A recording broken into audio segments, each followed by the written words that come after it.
Audio Jungle.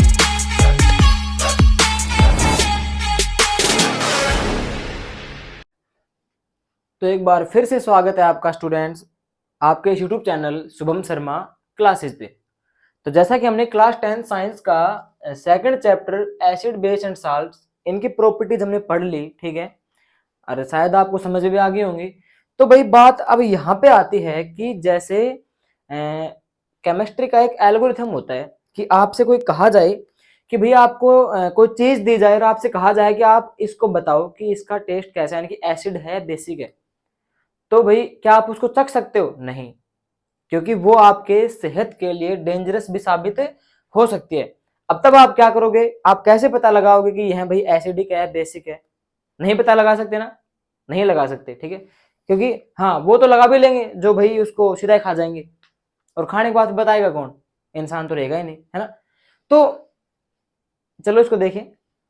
अब उस चीज को पता लगाने के लिए हमारे पास एक शॉर्ट वर्ड आता है जिसका नाम है इंडिकेटर्स। बाइक वाले इंडिकेटर्स नहीं, केमिस्ट्री वाले इंडिकेटर्स, सूचक के अंतर, ठीक है ना। अब ये बताएंगे हमें कि कोई भी चीज हमारे पास जो है वो एसिडिक है या बेसिक है, ठीक है।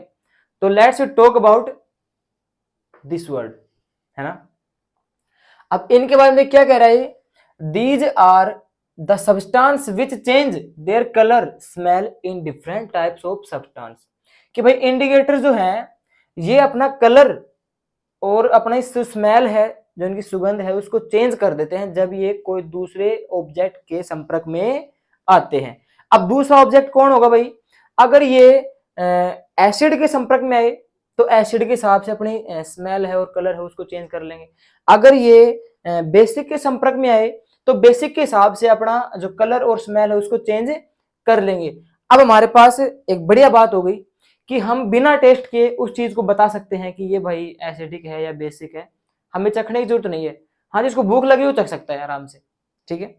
अब हम जो मेन हमारा टॉपिक आता है, ये तो हमारा सिंपल सा था समझने के लिए। अब हमारे पास आता है भाई कि टाइप्स ऑफ इंडिकेटर्स। अब हम पढ़ेंगे टाइप्स ऑफ इंडिकेटर्स, चलिए वो देखते हैं। अब टाइप्स ऑफ इंडिकेटर्स, ठीक है। इंडिकेटर्स आपने पढ़ लिया और आपको शायद समझ में आ गया होगा, ठीक है, और आपने नोटबुक में भी उसको उतार लिया होगा, ठीक है। अब हमारे पास बात आती है इंडिकेटर्स के प्रकार कितने होते हैं भाई। तो सबसे पहली बात यह है कि इसके प्रकार कितने होते हैं? 3 टाइप्स होते हैं इसके। कितने होते हैं भाई? 3 प्रकार के इंडिकेटर्स होते हैं। तो बारी बारी हम सभी को पढ़ेंगे। सबसे पहले कौन सा होता है? Natural indicators. नाम से पता चल रहा है कि हमें कहां से प्राप्त हो रहा है, ये प्रकृति से प्राप्त हो रहा है, क्योंकि नेचुरल क्या होता है? प्राकृतिक होता है, ठीक है। अब वे इंडिकेटर्स जो हमें नेचुरली प्राप्त हो रहे हैं, देखिए क्या कह रहा है, those indicators found in nature, कि वे इंडिकेटर्स हमें कहां से प्राप्त हो रहे हैं, मिल रहे हैं, नेचर से मिल रहे हैं, इन प्लांट्स, पेड़ों से मिल रहे हैं, कॉल्ड नेचुरल इंडिकेटर्स, ठीक है। तो देखिए हमारे पास फॉर एग्जांपल के लिए क्या है यहाँ पे? Litmus paper and second turmeric. Turmeric क्या होता है? हमारे पास हल्दी होता है, ठीक है। और ये दोनों हमें कहां से प्राप्त हो रहे हैं भाई? From plants,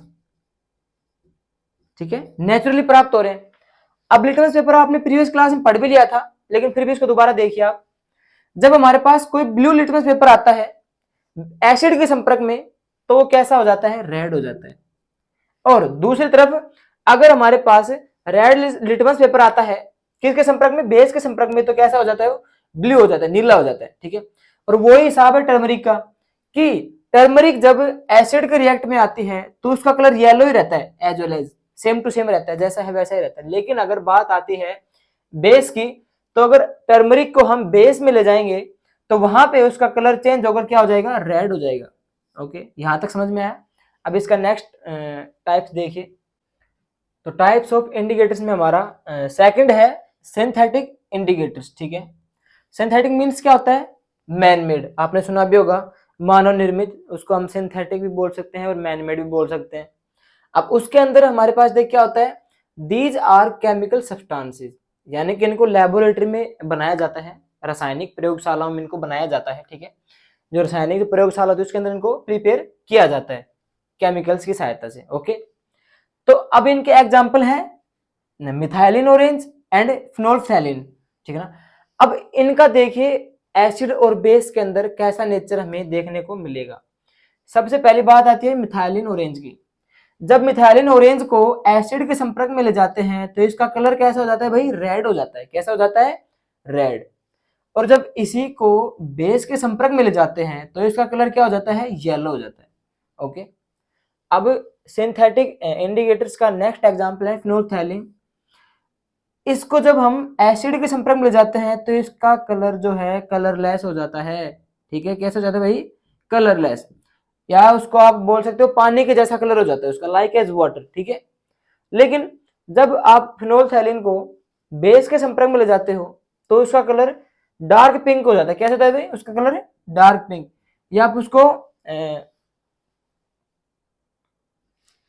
normally dark pink ही होता है वो, ठीक है ना, गहरा गुलाबी जो कलर होता है पिंक होता है, वैसा उसका कलर वहां पे हो जाता है। उसको वेलवेट भी बोल सकते हो उसको, ठीक है, वेलवेट कलर भी हो जाएगा।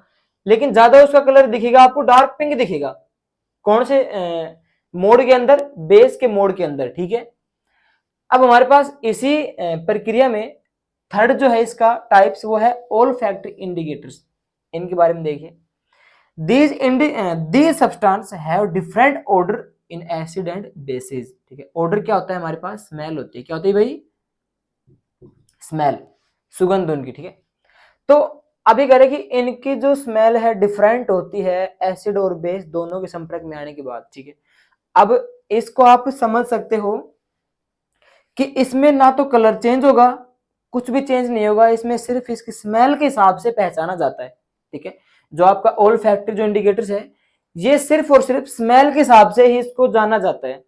ठीक है, तो देखिए फॉर एग्जांपल के लिए वनीला एसेंस। वनीला का नाम आपने सुना होगा, आइसक्रीम होती है। आइसक्रीम फैक्ट्री जो है उसके अंदर जो वनीला एसेंस है, अब उसको हम एसिड के संपर्क में ले जाएंगे तो उसकी स्मेल जो है इंक्रीज हो जाएगी। हमें पता लग जाएगा कि भाई यहाँ पे उसका नेचर कौन सा है, एसिडिक है। लेकिन उसी को हम वेनिला एसेंस को जब बेस के संपर्क मिल जाएंगे तो उसकी स्मेल वहां पे ना के बराबर हो जाएगी, बिल्कुल खत्म हो जाएगी, हमें नहीं आएगी बिल्कुल भी। तो वहां पे उसका नेचर कौन सा हो जाएगा, बेसिक। ठीक है, एंड इसी का सेकंड एग्जांपल हमारे पास क्लोएल। देखो क्लोएल क्या होता है, लौंग का तेल होता है भाई। क्या होता है भाई, लौंग का तेल। यहाँ पे आप सारे ग्रामीण बच्चे हो तो आपको पता होगा लौंग क्या होती है, कोई विदेश से तो नहीं है। ठीक है, तो क्लो क्या होता है, लौंग होती है, उसका ऑयल। अब उसका कलर तो चेंज नहीं होगा। ठीक है, तो उसको हम किसके हिसाब से पहचानेंगे भाई, ओल्फैक्टरी इंडिकेटर्स के हिसाब से उसको हम पहचानेंगे। तो देख क्या होता है, जब लौंग के तेल को एसिड के संपर्क में ले जाते हैं तो उसकी स्मेल जो है बहुत ज्यादा इंक्रीज हो जाती है। ठीक है, तो हमें पहचान में आ जाएगा भाई उसका नेचर कौन सा यहाँ पे एसिडिक है। सेकंड, जब हम लौंग के तेल को क्लो ऑयल को बेस के संपर्क में ले जाते हैं तो उसकी स्मेल है ना के बराबर तो नहीं होती लेकिन थोड़ी डिक्रीज हो जाती है।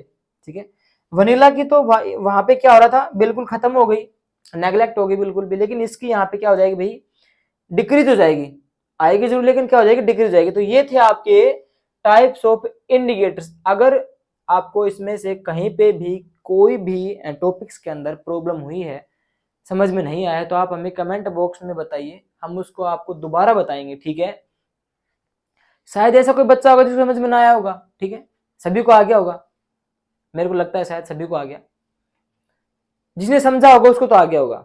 ठीक है, और अगर आपको हमारा वीडियो यहां तक पसंद आया है, समझ में आया, पसंद तो भाई आपको पता नहीं क्या क्या आता होगा, पता नहीं, लेकिन समझ में आया है, हमारा काम सिर्फ आपको समझाना है, पसंद आओ चिम बताओ। ठीक है, पसंद आने ना आने की बात नहीं है, समझ में आने की बात है, हमारा काम आपको समझाना ही है। तो जिस भी बच्चे को 10th क्लास स्टूडेंट्स को जो वीडियो देख रहे हैं उनको अगर इस टॉपिक में सब कुछ क्लियर हो गया है, समझ में आ गया है, तो हमारे चैनल को सब्सक्राइब कीजिए ताकि आपको इस चैप्टर की आने वाली जो प्लेलिस्ट है वो आपको अपडेट होती रहेगी और आप अपना 10th का सिलेबस आराम से कवर कर पाओगे, ऑफलाइन भी और ऑनलाइन भी। ठीक है, थैंक यू।